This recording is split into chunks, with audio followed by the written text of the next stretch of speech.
आज हम बात करने वाले हैं एक ऐसे प्लेयर के बारे में, एक ऐसे मिडफील्डर के बारे में जिसमें पोटेंशियल था to become like Mesut Ozil, like Kaka. आज हम बात करने वाले हैं ऑस्कर के बारे में। क्या हुआ ऑस्कर के साथ, क्यों उसने इतनी अर्ली एज में यूरोप लीव कर दिया, इस वीडियो में हम जानेंगे। ऑस्कर का फुल नेम है ऑस्कर दोस सैंतोस एम्बोवा जूनियर। वो ब्राजील के साओ पोलो में पैदा हुआ और उसने स्टार्टिंग भी फुटबॉल की करी साओ पोलो से। लेकिन उनका नाम बना इंटरनाजियोल क्लब में, जहां से 2012 में चेल्सी उनको साइन करती है 25 मिलियन यूरो देके। और क्या एंट्री थी उनकी यूरोप में, क्योंकि आते से ही ऑस्कर यूवेंटस के अगेंस्ट 2 गोल स्कोर करते हैं। बहुत ही बेहतरीन डेब्यू। और एक गोल तो उनका आउट ऑफ द बॉक्स था, उसकी आप क्लिप देख सकते हो। बहुत ही बेहतरीन गोल, वर्ल्ड क्लास गोल। चेल्सी के मिडफील्ड का आते से इंपॉर्टेंट पार्ट बन जाते हैं ऑस्कर। उनके टीममेट्स हैजार्ड, मेटा, विलियम्स के साथ ऑस्कर जीतते हैं यूरोपा लीग, प्रीमियर लीग और लीग कप अंडर होसे मरीनियो। ऑस्कर के विजन, पासिंग और लॉन्ग रेंज गोल्स देखकर सब फैंस उनको एडमायर करा करते थे। यहाँ तक कि वर्ल्ड फुटबॉल में भी उनकी बहुत तारीफ हुआ करती थी। फिर आता है 2014। 2014 में ब्राजील की जो टीम थी वो सेमीज तक पहुंची थी, एंड उसका भी इंपॉर्टेंट पार्ट बन जाते हैं ऑस्कर। एक की प्लेयर बन चुके थे ऑस्कर उनकी टीम के लिए। बट सेमीज में, जहां पे जर्मनी उनको एक ऐतिहासिक हार देती है 7-1 की, ब्राजील करती है 7 गोल कंसीड और सिर्फ एक गोल स्कोर कर पाती है ब्राजील। एंड वो गोल किसने स्कोर करा था? वो गोल स्कोर करा था ऑस्कर ने। जब पूरी टीम को क्रिटिसाइज करा जा रहा था, ऑस्कर एक ब्राइट स्पॉट पे थे।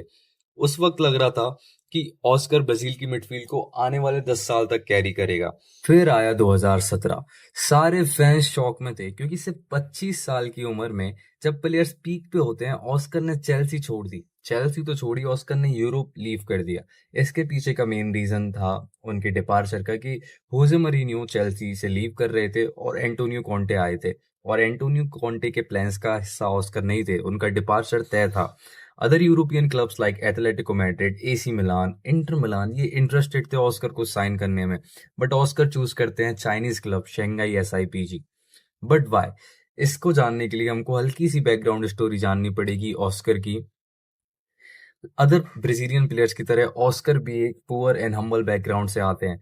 1994 में जब ऑस्कर सिर्फ 4 या 3 साल के थे, 3-4 साल के थे, रोड एक्सीडेंट में अपने फादर को खो देते हैं। देन उनकी मॉम उनको और उनकी 2 सिस्टर्स को घर से कपड़े सेल करके पालती हैं। तो ऑस्कर ने बहुत गरीबी देखी थी, और यही उनका मेन रीजन था इस क्लब को साइन करने का, क्योंकि उनको जो सैलरी एक हफ्ते की मिल रही थी वो थी 400 के पर वीक की सैलरी। वो दुनिया के टॉप पेड प्लेयर्स में से भी एक बन चुके थे उस टाइम पे। और ऑस्कर खुद भी ये बात एक्सेप्ट करते हैं, उन्होंने बाद में ये स्टेटमेंट दी। चाइना में ऑस्कर ने अच्छे से परफॉर्म किया, शंघाई के लिए goals, assist and leadership. Chinese super league में टाइटल भी जीता 2018 में ऑस्कर ने, एंड शायद वो उनका फर्स्ट टाइटल था। लेकिन इंटरनेशनल फुटबॉल की स्पॉटलाइट ऑस्कर से छूट चुकी थी, क्योंकि ब्राजील ने उन्हें चाइना जाने के बाद दूसरी बार कभी कॉल अप ही नहीं किया। 2022 में र्यूमर्स भी सामने आए थे बार्सिलोना के साथ ट्रांसफर के, पर इतना कॉम्प्लिकेटेड उनका कॉन्ट्रैक्ट था, शायद वो 2 साल का और बचा था, तभी से ऑस्कर ज्वाइन नहीं कर पाए। दिस इज द लास्ट रास्ता था ऑस्कर के पास यूरोप ज्वाइन करने का। आज 2025 में ऑस्कर साओ पोलो एफसी में अपने बॉयहुड क्लब में वापस आ चुके हैं। उनका 3 साल का कॉन्ट्रैक्ट बचा है और वो वहीं पे टाइम स्पेंड कर रहे हैं। एंड ये ऑस्कर की एक काइंड ऑफ स्टोरी है। बहुत से लोग इसको बेस्ट ऑफ टैलेंट बोल सकते हैं, बहुत से लोग इसको एक सक्सेसफुल करियर मान सकते हैं, क्योंकि उनने बहुत पैसा अर्न करा।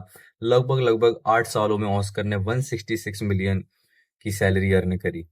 सो ये स्टोरी थी ऑस्कर की।